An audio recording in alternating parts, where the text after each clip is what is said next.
Hey everyone, it's the Geeky Gamer. In 2011, Activision and Toys for Bob released a game with a revolutionary new gimmick, Skylanders: Spyro's Adventure.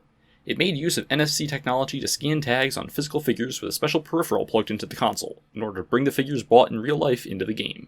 It was more expensive than other normal games, with each character outside the starter set needing to be bought separately, but it proved a lucrative success. Thus began the era of Toys to Life.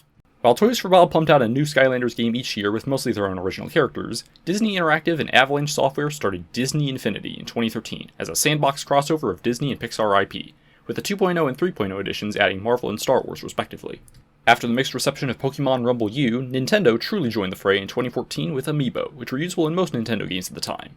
Even Rovio got in on the trend with Angry Birds Telepods, bringing the NFC technology to mobile games. But this genre could not last forever, and both Skylanders and Disney Infinity eventually discontinued due to declining sales.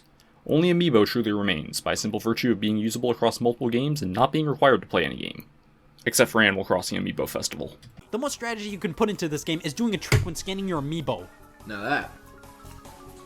Badass. But there was one Toys to Life game that was truly special. One that improved upon much of what the others lacked in, yet its higher quality and increased price was unfortunately its downfall. One that, years after most of these games have been discontinued, is fondly remembered as perhaps the greatest of these games, and perhaps the only one truly worthy of the title of Toys to Life. From Warner Bros., Traveler's Tales, and the LEGO Group, this was LEGO Dimensions.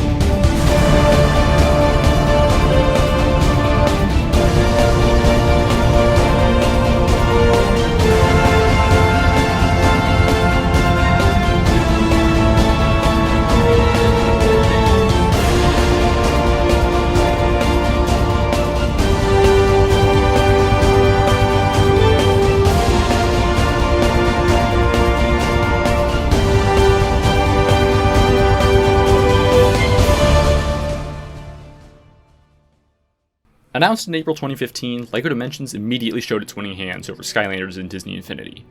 Real LEGO bricks and minifigures instead of just static statuettes, so it was actual toys to life, a toy pad with space for 7 characters at once, rebuildable vehicles, and a crazy collection of franchises to cross over, rather than just original characters or just Disney-owned characters. LEGO original franchises like the LEGO Movie, Ninjago, and Legends of Chima, franchises with their own LEGO themes like DC Comics, The Lord of the Rings, Scooby-Doo, The Simpsons, and Jurassic World, previously one-off partnerships like Back to the Future and Ghostbusters, and even franchises that had never partnered with LEGO before, with The Wizard of Oz, Doctor Who, though it got a LEGO Ideas set the same year, Midway Arcade, and Portal. A bunch of brand new minifigures were created, and all of them could be taken off of their NFC toy tags and used as regular minifigs. As the promotion cycle continued, Dimensions revealed another of its greatest strengths, an actual purpose for the gimmick. Toys to Life had received some scrutiny for only selling figures as overpriced physical DLC that you just place on the pad, but Dimensions finally gave functionality to the toy tags and toy pad. The Keystone mechanics incorporate the physical toys in the puzzle solving, moving them around to warp to different areas, combine colors, change elements in size, and more. Dimensions had one more big ace up its sleeve before released, an absolutely stacked cast, filled with big-name actors reprising their iconic roles. While the usual LEGO game actors like Troy Baker, Christopher Corey Smith, Travis Willingham, Laura Bailey, and more were obviously going to be in, they managed to get a hold of a ton of iconic voices, some who hadn't even returned for LEGO games adapting their movies. Elizabeth Banks as Wildstyle, Chris Pratt as Emmett and Owen, Will Arnett as LEGO Movie Batman, Alison Bry as Unikitty, Charlie Day as Benny, Elijah Wood as Frodo, Sean Astin as Sam, Michael J. Fox as Marty McFly for the first time since the original trilogy, outside cameos in the Telltale game, Christopher Lloyd as Doc Brown, all the most iconic actors from Mystery Inc., Ellen McLean as GLaDOS, Stephen Merchant as Wheatley, J.K. Simmons as Cave Johnson, Peter Capaldi as the 12th Doctor, Nicholas Briggs as the Daleks and Cybermen, Jenna Coleman as Clara, Michelle Gomez as Missy, and to top it all off, the game's 2 major original characters, Expo and Lord Vortek, are voiced by Joel McHale and Gary Oldman. They were so proud of this cast that they released an entire trailer just bragging about everyone they got. They did have to do a lot of recasts and use a lot of archive audio, but the amount of returning actors is staggering. They even brought in Alicia Glidewell, who Shell's appearance was based on, to play Shell for literally 8 seconds of a trailer. Of course, this would all be for nothing if the game wasn't good. Luckily, when it released on September 27th, 2015, people found that it was. The LEGO game formula that had stuck for the past 10 years adapted well with Toys to Life added to it, creating an incredibly fun and unique installment in the series. No more story and freeplay modes, you can bring any character into the game at any time. Upgradable and customizable vehicles are available wherever you are just by putting them on the toy pad. Keystones create deeper puzzles that require a bit more thinking than in most LEGO games. Instead of a single massive open world, they split into separate smaller but still big adventure worlds, one for each franchise. It was all tied together with a great campaign, mashing up these franchises in an epic story, as well as boatloads of the LEGO game's trademark humor, lovingly poking fun at countless tropes, plot holes, and memes to make this the most hilarious LEGO game ever. New expansion packs released in waves following the game's release, adding more content throughout the fall, winter, and spring. Of course, Dimensions did have one thing going against it: the price. While Skylanders and Disney Infinity starter packs hovered around the $75 mark, the LEGO Dimensions starter pack was $100. Fun packs with one character and vehicle were $15, team packs with two characters and vehicles were $20, and level packs with one character, two vehicles, and a new level were $30. These were all more expensive than the packs for the other Toys to Life games, though there was good reason for it. Dimensions had a lot of licensing fees to pay due to working with companies outside of LEGO and WB, such as Universal and BBC. The use of real LEGO bricks also likely contributed to the price, as they are higher quality than the statuettes for the other games. Despite the higher price, Dimensions still did well for itself, enough to get a second year of content, and with only updates and new packs. Skylanders and Disney Infinity sold a brand new game with a new starter pack each year, which would have left a completionist with 3 different Disney Infinity portal bases or 6 different portals of power by the end. Dimensions had just one starter pack for each console, one game, one toy pad, an underrated pro-consumer choice. Year 2 started in fall 2016 and dialed everything up to the max. 16 franchises compared to Year 1's 14, and most of them had never partnered with LEGO before. There was some focus on newer movies with the new $60 story packs, adding one character and vehicle, a new toy pad build, and 6 levels based on a recent movie, adapting Ghostbusters 2016, Fantastic Beasts, and the LEGO Batman movie, which actually got 2 characters. Outside those, the franchise picks got crazy, with Adventure Time, Mission Impossible, Harry Potter, The A-Team, Gremlins, E.T., Knight Rider, The Goonies, LEGO City, Teen Titans Go, The Powerpuff Girls, Beetlejuice, and one of the most beloved expansions to the game, Sonic the Hedgehog. A wild mix of mainstream modern franchises and more obscure nostalgia picks from the 80s. Seriously, tell me a Gen Z kid who had heard of Knight Rider or The A-Team before Dimensions, because I sure hadn't. Between the prices, more in-depth puzzles, and nostalgic franchises, I dare say Dimensions was more for adults than for kids. All these new franchises brought plenty of returning talent as well for maximum authenticity. Kristen Wiig as Aaron, Kate McKinnon as Holtzman, Leslie Jones as Patty, Chris Hemsworth as Kevin, Jeremy Shada as Finn, John DiMaggio as Jake, Nikki Yang as Bimo, Hinton Walsh as Bubblegum, Olivia Olson as Marceline, Pendleton Ward as LSP, Tom Kenny as Ice King, Ron Perlman as the Lich, Henry Czerny as Kittredge, Simon Pegg as Benji, Dwight Schultz as Murdoch, Eddie Redmayne as Newt, Howie Mandel as Gizmo, Roger Craig Smith as Sonic alongside the rest of the main modern cast at the time, but with Oliver Wyman as Big for some reason, William Daniels as Kit, Rosario Dawson as LEGO Batman movie Batgirl, Siri as the Batcomputer, Joseph May as Chase McCain, the full returning main cast of Teen Titans Go and Powerpuff Girls 2016, and Paul Feig as Paul Feig. I gotta stay off the internet. Yep. Also, they got Brian Blessed to be the Battle Arena commentator. Game over! The blue team wins! Seriously, check out the voice actors page on the wiki and see who they got. Mark Hamill's in here as the evil guy from the Enchiridion. Year 2 further improved on Year 1 in plenty of ways. Characters had loads more abilities and were even more unique, and had even more exclusive minifigures we might never have gotten otherwise. The story packs each introduced a new keystone for puzzle solving, though the Fantastic Beasts one is pointless and the new keystones are barely used outside the story packs. Adventure worlds got even bigger and gained more depth with interior areas. And if you wanted something truly new, the Battle Arenas introduced chaotic fun for up to 4 players, something that only ever returned in the LEGO Ninjago movie video game and LEGO Marvel Super Heroes 2. Everything was just bigger and better. The only thing you really could have asked for was a continuation to the first year's story, especially one following up on the post-credits cliffhanger. What I feel was one of the best parts of Dimensions was the crossover aspect. Call the concept overdone, but a lot of people love seeing their favorite characters from different franchises getting mixed together, and Dimensions did it probably the best out of nearly every crossover game. So many crossover games completely forget to actually have the characters truly interact in authentic ways. Disney Infinity and Fortnite fail at that, while Super Smash Bros. And Multiverses have done better, with stuff like Palutena's guidance in Smash and pre-fight interaction lines in Multiverses. But Dimensions does it better than any of them. Every speaking character has plenty of voice lines interacting with other characters and vehicles, whether newly voiced or chosen from archive audio, and these interactions are some of the greatest moments in the game, filled with great jokes and references. Batman and Sonic mistake Kragger for Killer Croc and Vector respectively. Unikitty says the Wicked Witch of the West wouldn't be so wicked if she sang more. Emmett and Owen feel like they know each other somehow. The Teen Titans and Powerpuff Girls make references to their at-the-time recent crossover event. Doc Brown is amazed by Shell's portal gun, while the Doctor says he'd offer Homer a jelly baby if he wouldn't eat the whole bag, and the two doctors trash-talk each other's time machines.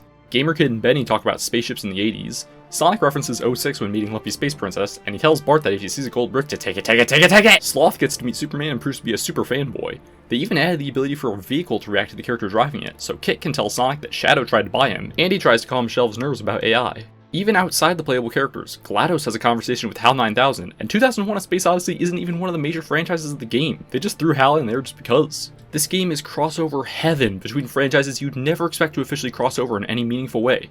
They're not all owned by one company like in Disney Infinity and Multiverses, and they're not all unified by their original medium like Smash being all video game characters.